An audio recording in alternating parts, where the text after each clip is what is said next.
नमस्कार, मैं हूं प्रिया और स्वागत है आपका कृषि न्यूज में। और आज की क्विज कंपटीशन के सवाल के लिए हमारे साथ आखिरी तक बने रहिए। आइए रुक करते हैं अब हेडलाइंस की ओर। पराली को लेकर देश के किसानों के लिए गुड न्यूज। अब मिनटों में तैयार हो जाएगा पूसा का डीकंपोजर घोल।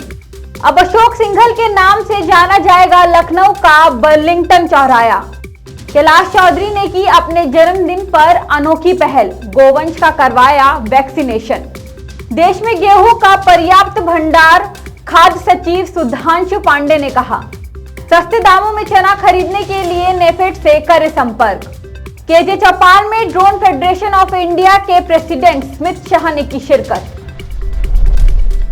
फसल अवशेष प्रबंधन में कारगर कहा जाने वाला पूसा डीकंपोजर टैबलेट आने वाले समय में नए स्वरूप में आएगा। वैज्ञानिकों का कहना है कि पूसा डीकंपोजर का पाउडर अब 15 दिन की सीधे बचत कर देगा।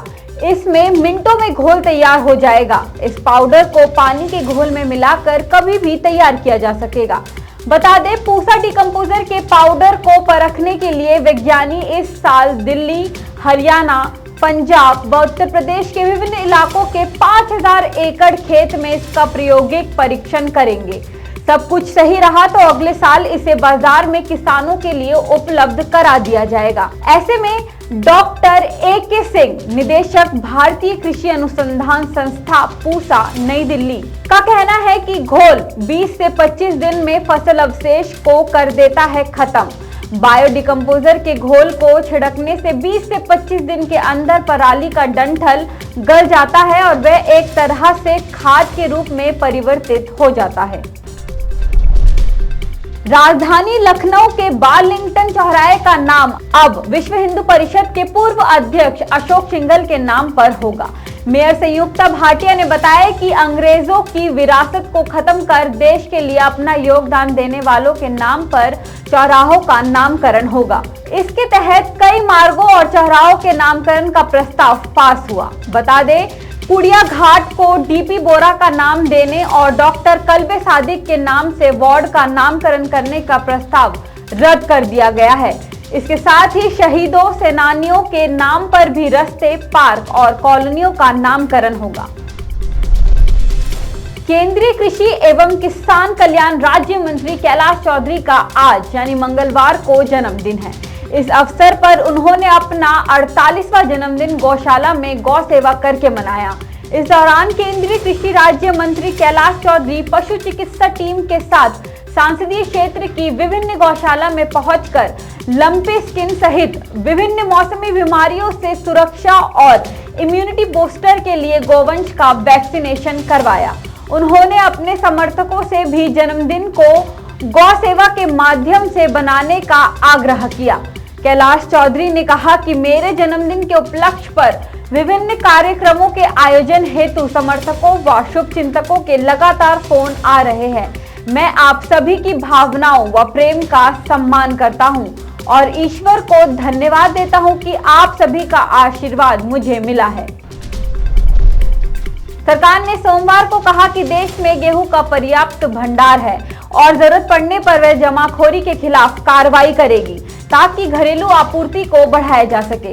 इसके साथ ही केंद्र व्यापारियों द्वारा गेहूं के स्टॉक का खुलासा करने और घरेलू उपलब्धता बढ़ाने के लिए स्टॉक सीमा लगाने जैसे कदमों पर विचार कर सकता है। Roller floor millers federation of India की 82वीं वार्षिक आम बैठक को संबोधित करते हुए खाद्य सचिव सुधांशु पांडे ने कहा कि देश में गेहूं की कोई समस्या नहीं है और केंद्र के पास सरकारी स्वामित्व वाले भारतीय खाद्य निगम FCI के गोदामों में 2.4 करोड़ टन गेहूं उपलब्ध है।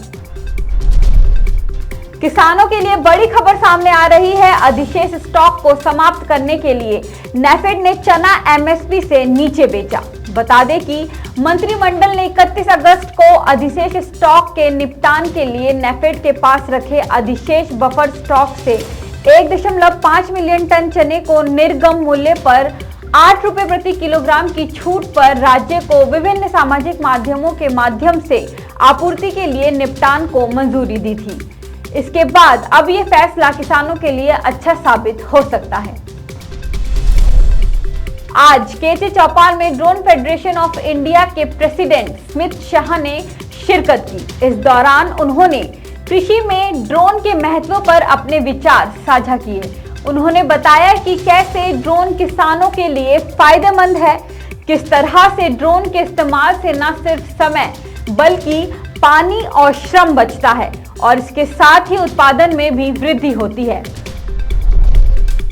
खाद्य और कृषि के लिए the international treaty on plant genetic resources का 9वें सत्र का आयोजन नई दिल्ली में स्थित होटल पुलमैन एरो सिटी में 19 से 24 सितंबर तक किया जा रहा है। बता दें, इसका उद्देश्य खाद्य और कृषि के लिए सभी प्लांट जेनेटिक के संरक्षण और सतत उपयोग को बढ़ावा देना और टिकाऊ कृषि और खाद्य सुरक्षा के लिए जैविक विविधता पर कन्वेक्शन के एडजस्टमेंट में उनके उपयोग से होने वाले लाभों के उचित और समान बंटवारे को बढ़ावा देना है। कृषि जागरण आए दिन केजे चौपाल का आयोजन करता रहता है। इसमें कृषि से जुड़े गणमान्य व्यक्ति और प्रगतिशील किसान दौरा करने जरूर आते हैं।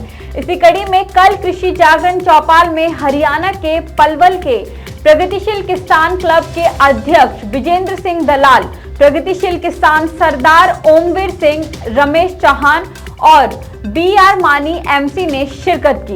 इस दौरान उन्होंने कृषि में अपने अनुभव और कृषि के माध्यम से प्राप्त प्रगति पर प्रकाश डाला।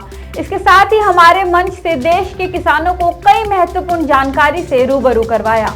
इस अवसर पर केजे चौपाल में कृषि जागरण के संपादक MC डोमिनिक और पूरी टीम द्वारा उनका गर्मजोशी से स्वागत किया गया और सम्मान के प्रतीक के रूप में पौधे भेंट किए गए।